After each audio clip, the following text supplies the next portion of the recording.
All right, well, let's talk about Flannery O'Connor's short story, A Good Man is Hard to Find.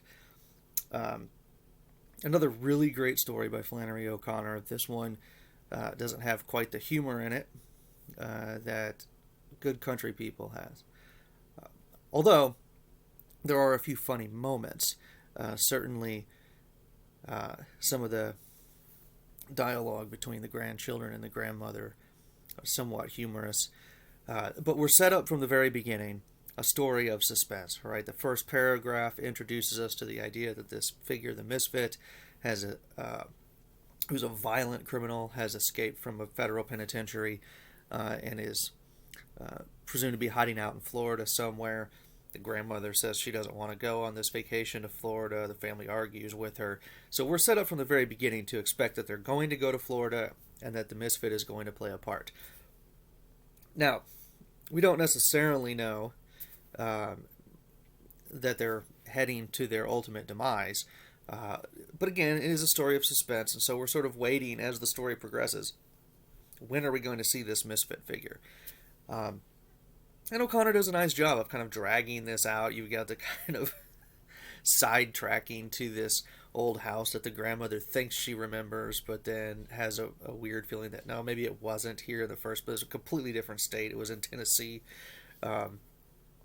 She's getting old and her memory's going. They have the little stop off at Red Sammy's to eat barbecue. All of these things sort of delaying the inevitable. First of all, we've got some interesting character names again with O'Connor, so we can look for significance in those names. Bailey, probably not a particularly significant name.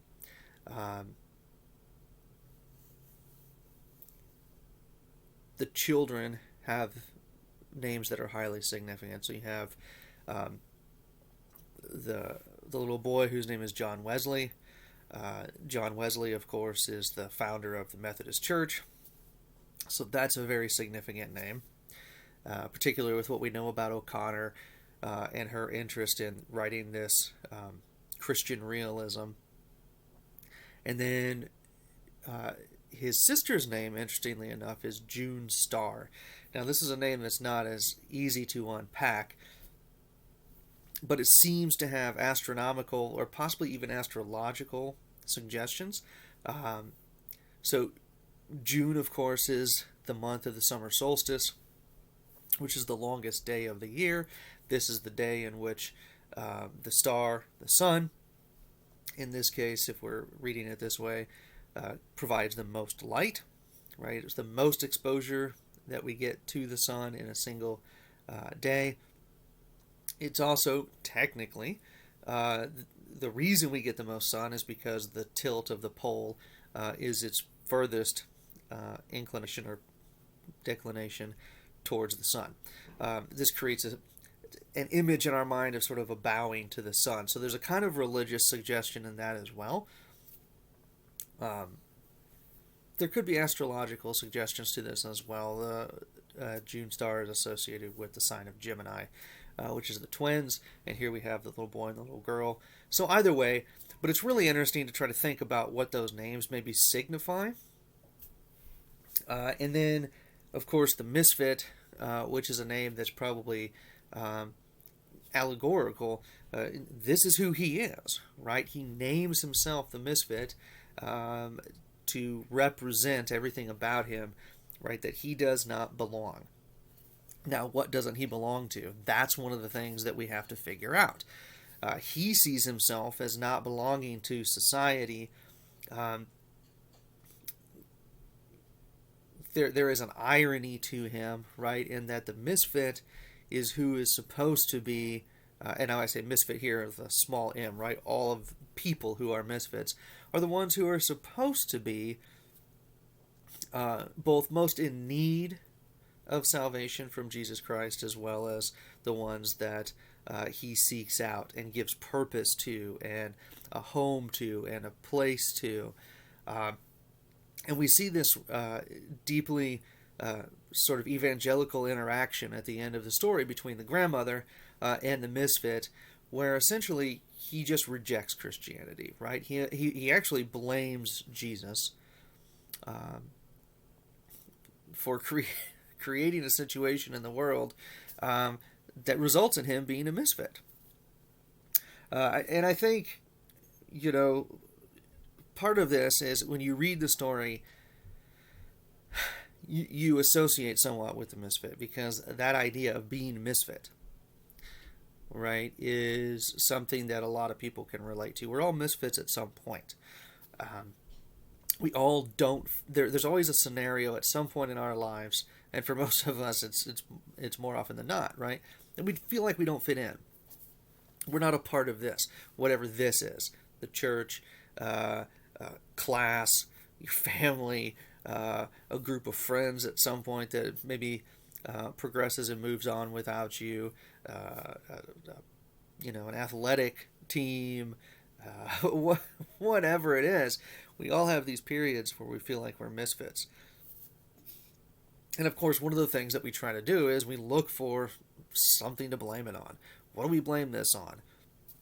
And what we see with the misfit is he blames Jesus, right? If we look, and I know we're jumping sort of to the end of the story here, but really because it's a story of suspense, while there are some interesting moments, the build-up in the early part of the story is largely designed to sort of distract you and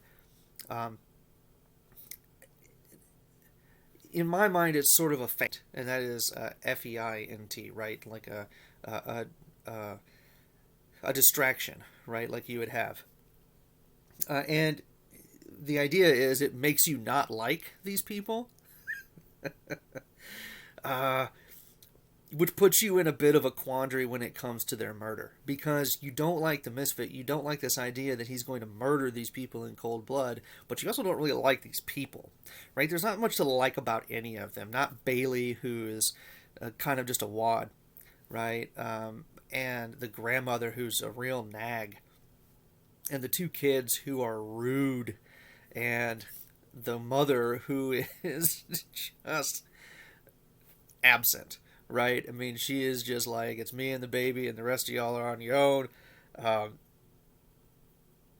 you don't like any of them, really, I don't think. You know, if you're honest with yourself and you're reading the story, that none of them are real great, likable characters. And that's sort of brilliant, because you almost always have likable characters. Even Sammy and his wife aren't particularly likable characters, right? Red Sammy is this sort of stereotypical hillbilly, misogynistic, right?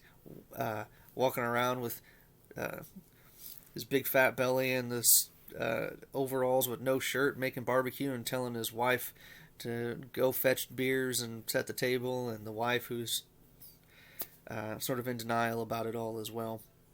So none of them are really likable. In some ways, the Misfit's the most likable character. He seems the most reasonable character, and yet he's the violent, pathological killer. And so I think that early part of the story is really about distracting you and building the suspense, holding you off for this conflict at the end, and then putting you in a situation where you're not sure exactly who you're rooting for.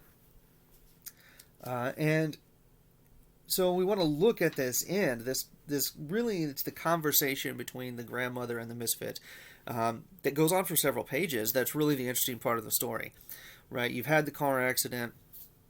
The misfit has found them and his two goons, right? Hiram and Bobby Lee. It just sort of, again, this is kind of hillbilly names, right? Hiram and Bobby Lee are taking the family off and killing them. The father and the little boy, and then, the mother and the girl and the baby, and it's the whole thing. And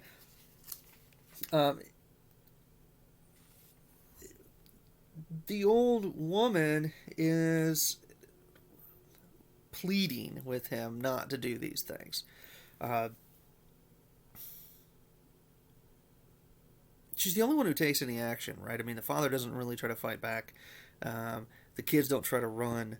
The mother doesn't do it. Like, none of them really do it. There's no resistance, really, in any of it. Not that any of it would have mattered. There's a kind of futility to all of it. And they've kind of resigned themselves to their fate. The grandmother tries to argue her way out of the situation. Now she's old and she can't fight. The weird thing, though, is it's almost this confessional moment where she becomes almost a priest, and he is confessing to her. There are a few interesting lines that I want to make sure to draw your attention to, and I'm sure you're savvy enough readers to be able to pick a lot of this stuff out on your own, but I want to sort of draw your attention to this. There are 3 times on page 1386 and 1387 where the word accident is capitalized, all caps. The children scream, "We've had an accident." The grandmother, the children were shouting, "We've had an accident." And then again, they screamed in a frenzy of delight, "We've had an accident." And then again, on the next page, "We've had an accident," they screamed. So, you should pay attention to that, right? Because it's repeated 3 times. Obviously, it's all in caps. So, accident, accident, accident. This draws into question this idea of providence, free will, determination, predestination. Is this an accident? Or is it something that was somehow ordained? Like, was this going to be? And it's not just this moment, but then by extension, all things, right? Is the universe something that is controlled? Or is it something that's uncontrolled, right? Is it so, in other words, right, in terms of this Christian realism that O'Connor's going for,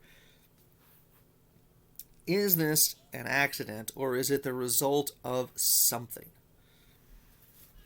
Is God in control, right, would be the big question here. Well, so they've made a poor decision to go to Florida in the first place, right? And so in some ways this is a consequence of their poor decision, not only to go to Florida, but the grandmother has them on this kind of wild goose chase looking for this house.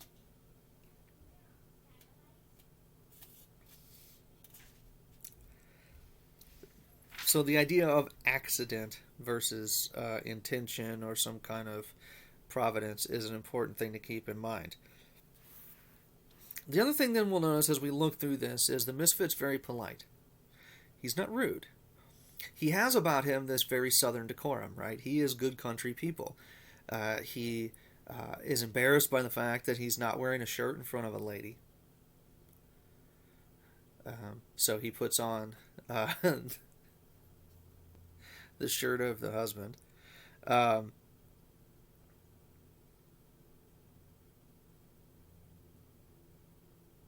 He speaks very nicely of his parents.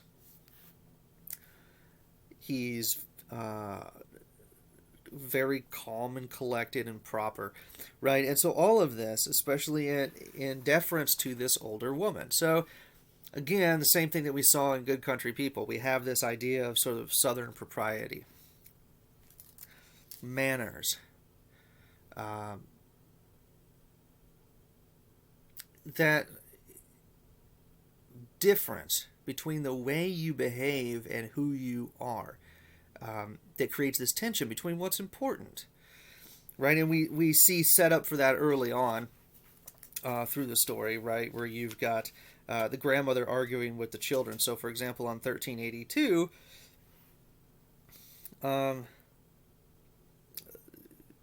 halfway down the page, John Wesley says, "Let's go through Georgia fast so we won't have to look at it much." "If I were a little boy," said the grandmother, "I wouldn't talk about my native state that way. Tennessee has the mountains, and Georgia has the hills."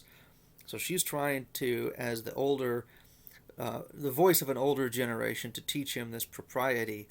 He's a mouthy, modern kid, right? John Wesley says, "Tennessee is just a hillbilly dumping ground. And Georgia is a lousy state, too. You said it, June Star said. Well, likely they're repeating what they've heard their parents say, right? Because that's what kids do. So there's something kind of funny about this. And that the grandmother is going to be drawn into an argument with them, but she's trying to correct them. She's trying to teach them, right? But what she's teaching them doesn't have anything to do with morality. It's about manners. In my time, said the grandmother, right? So here we go. In my time, in the olden days, children were more respectful of their native states and their parents and everything else. People did right then.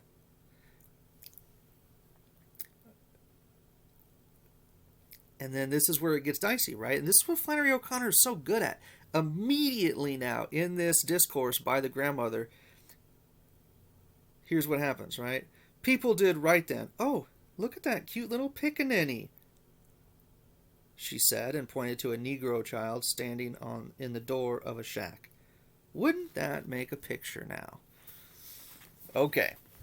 So clearly this is a moment we have to talk about. And again, we'll notice here, she uses the word pickaninny and then later nigger, right? The narrator uses, again, this Negro with a capital N. So this draws a distinction for us between the voice of the narrator as not racist, but clearly identifies the racial prejudices of the grandmother. So there's a generational thing here.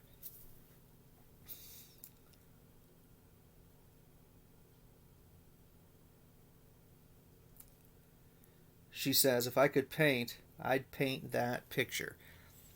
In other words, right, for her, it's the good old days. A South in which there is this clear distinction between white and black, wealthy and poor. But she sees it in terms of order and organization and design, and not in terms of morality, but in terms of propriety.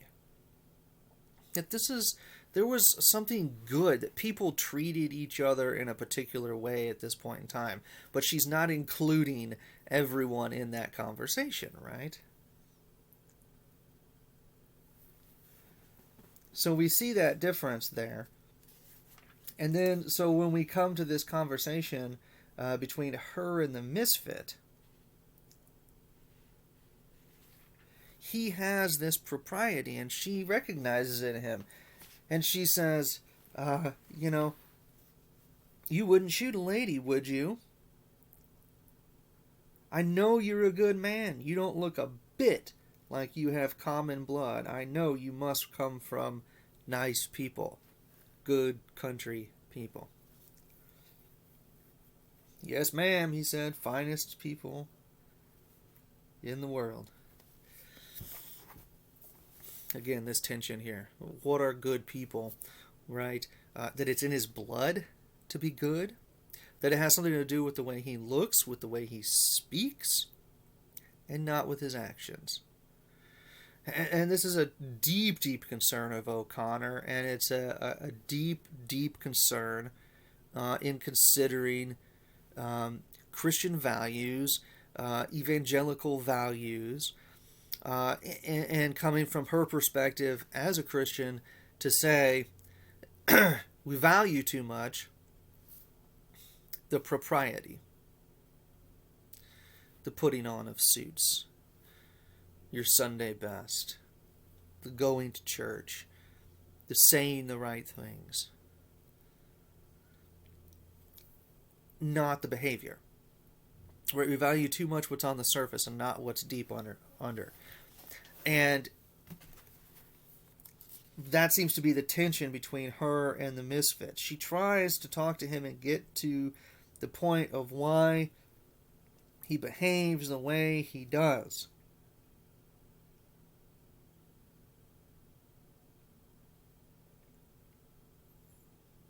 She says, I just know you're a good man. He says, no, I ain't a good man. But I ain't the worst in the world neither.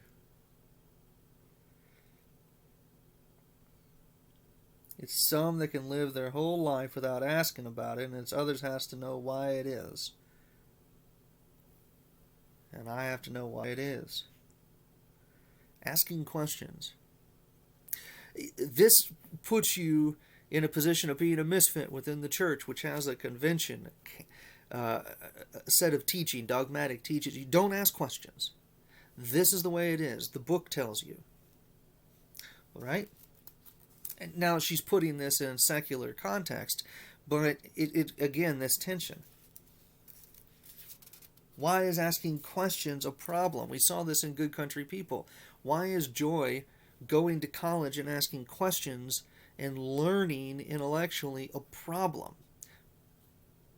Because it puts her at odds with polite society, with tradition, right?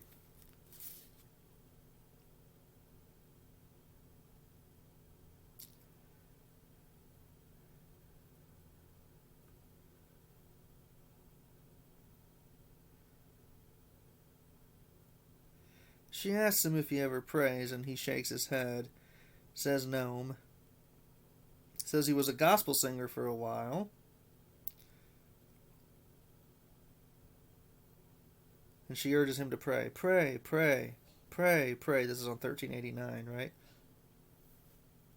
He says, I was never a bad boy that I remember of, but somewheres along the line I done something wrong and got sent to the penitentiary. I was buried alive. And there's a commentary here, of course, on incarceration. She says, that's when you should have started to pray.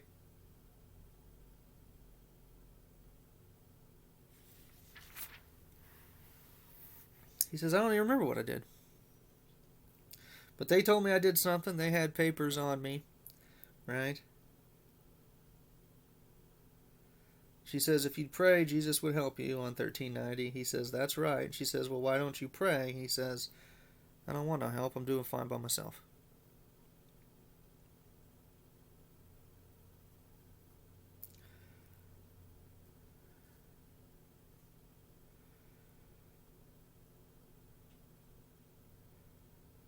And he goes on to say then,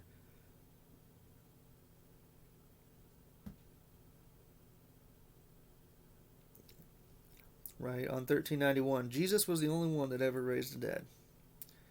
And he shouldn't have done it. He'd thrown everything off balance.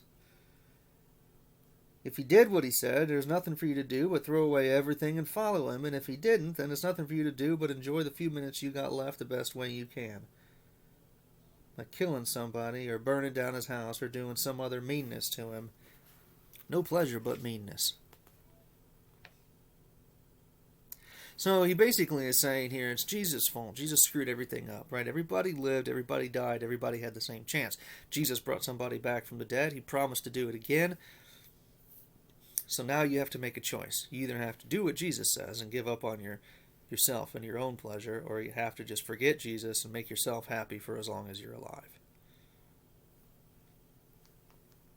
Now, that's not true, right? There's a lot of in-between ground there, but that's the way he sees it. And in some ways, that's the way the church contextualizes it, right, in a formal sense, is you have to make this choice, and the choice is either throw everything away and follow Jesus. And if you're not going to do that, then it doesn't matter, right? Anything less than that means you're going to hell, so you may as well just do whatever the hell you want and make yourself happy until you die.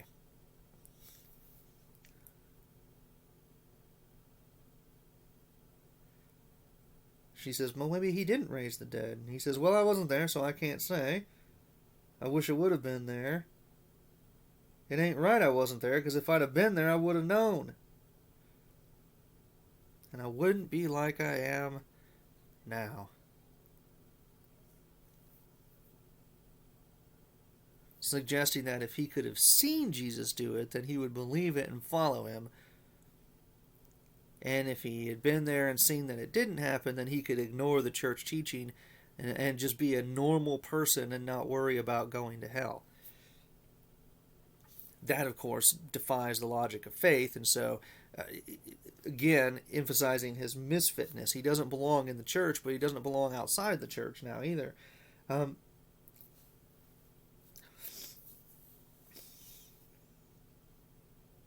But he's so close to her now at this point.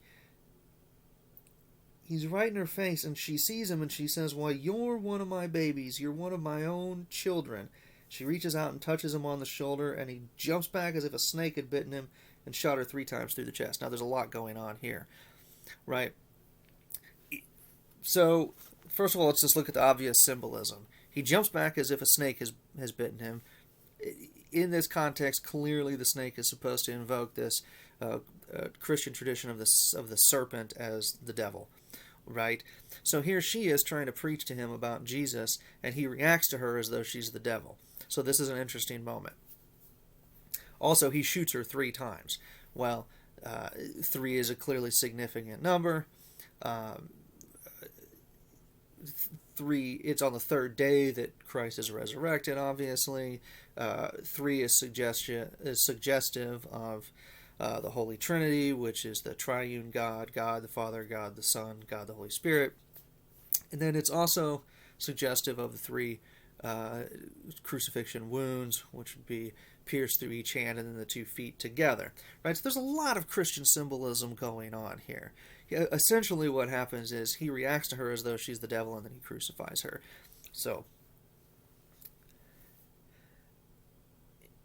you can work to try to unpack that. There's something in there, I think. But this is where it becomes so difficult when you read O'Connor. She doesn't give you a clear answer, right? So what does all of this mean? Why does she say to him, "You're one of my babies, you're one of my own children"? Is this a religious statement? Right? Has she become... is she sort of channeling now Christ and saying, in a religious sense, "You're one of my children"? And he's rejecting her as he rejected Christ? Or are we supposed to believe that he actually is one of her children? We don't really know anything about his mother. He says she was a good woman. That's all he says.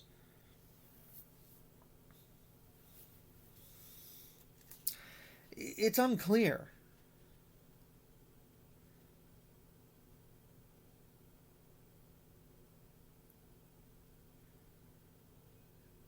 The very last few lines are very interesting.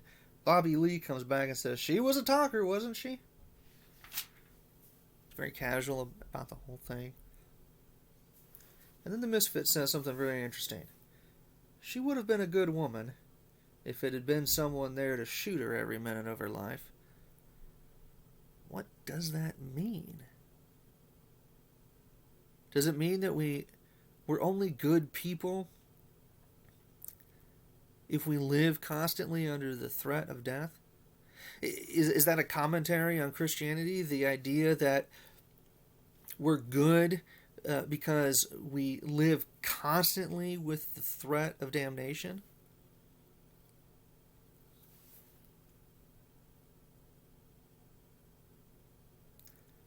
Or is it just a misogynistic offhand comment about yappy women who run their mouths and need to be shut up? "Some fun," Bobby Lee says. And the Misfit says, "Shut up, Bobby Lee. Ain't no real pleasure in life." Well, I mean, it's a difficult ending. It's something you have to unpack. But I wanted to make sure that you sort of saw those key focus areas, things to think about. There's a lot going on with the story. I do hope you enjoyed it, and I hope hopefully this was helpful.